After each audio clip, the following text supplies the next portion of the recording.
Kristen Oaks-White. And I'm Avery Davidson. Thank you for joining us for this special edition of This Week in Louisiana Agriculture, the only TV show bringing Louisiana farmers and consumers together every week. And as of this week, the Louisiana Farm Bureau Federation has been bringing you TWILA for 40 years. The show has a rich history and even richer personalities, but has always had the goal of enriching your knowledge of farming, ranching, and the importance of agriculture as a whole. So we begin where it all began, at the Louisiana Farm Bureau Federation building on Airline Highway in Baton Rouge in the early 1980s. It's the same building we're in today, which is where then Information Director Reginald Wallace had an idea to bring the farm to your living room. This Week in Louisiana Agriculture is produced by the Information Department of the Louisiana Farm Bureau Federation and is presented as a public service by this television station. Good morning and welcome to This Week in Louisiana Agriculture. I'm Reginald Wallace. Those are the first words spoken on the first episode of This Week in Louisiana Agriculture. That episode aired on September 24th, 1981, and was the brainchild of then Louisiana Farm Bureau Information Director Reginald Wallace. In an interview former TWILA host Michael Dana conducted with Wallace on November 20th, 2014, Wallace talked about how providing news clips to TV stations morphed into a weekly program. At KNOE, they said, well, we'll air a 30-minute program. If you can do it, do one a week. And so I thought about that, and we did it. Before This Week in Louisiana Agriculture could air statewide, Wallace had to ask the Louisiana Farm Bureau Board of Directors for the money to buy the equipment to make that happen. Retired Louisiana Farm Bureau President Ronnie Anderson was on the board at that time. A good many people on the board were hesitant to invest, and at that time it really wasn't a whole lot of money, but to invest in something like that. But Reg was a good salesman, and we went along with him. I don't think anybody knew whether this thing was going to work or not.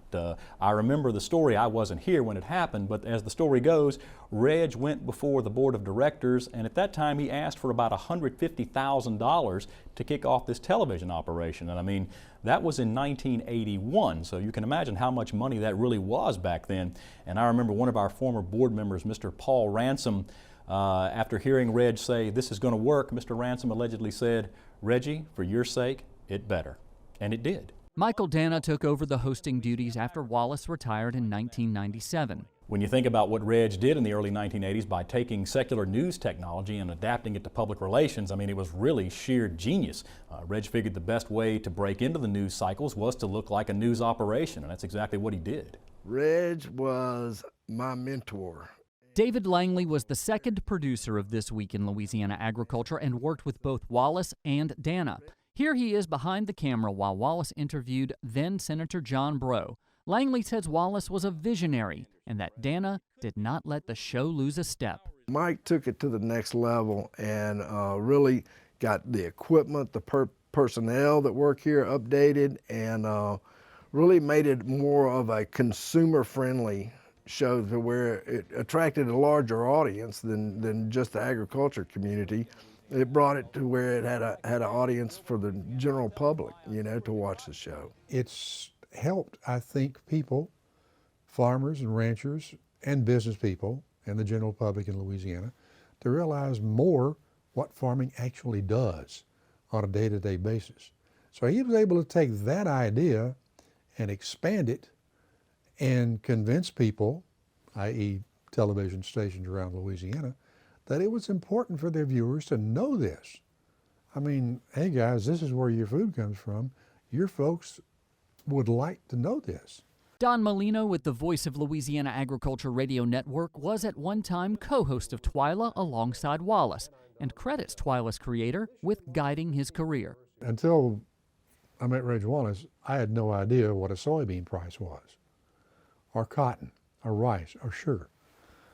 And he, you know, this is what you look for, this is what it means, and this is how you say it. Simple. That's where it all started, right there. Bill Sherman followed Langley as producer of TWILA. Mike Dana hired him to freshen up the show's look and help take the show on the road. See, Mike was going to Israel. He went to other foreign lands. I think I went to Bunkie and Mamou for different stories. But seriously, I used to love going to D.C. That's really where I started getting interested in politics, is once I got to Farm Bureau and saw the grassroots element of politics, and have been involved and interested ever since. Since then, reporters for TWILA have covered stories in 18 countries on 5 continents, a fact Dana brought up to Wallace in 2014. I never dreamed that big.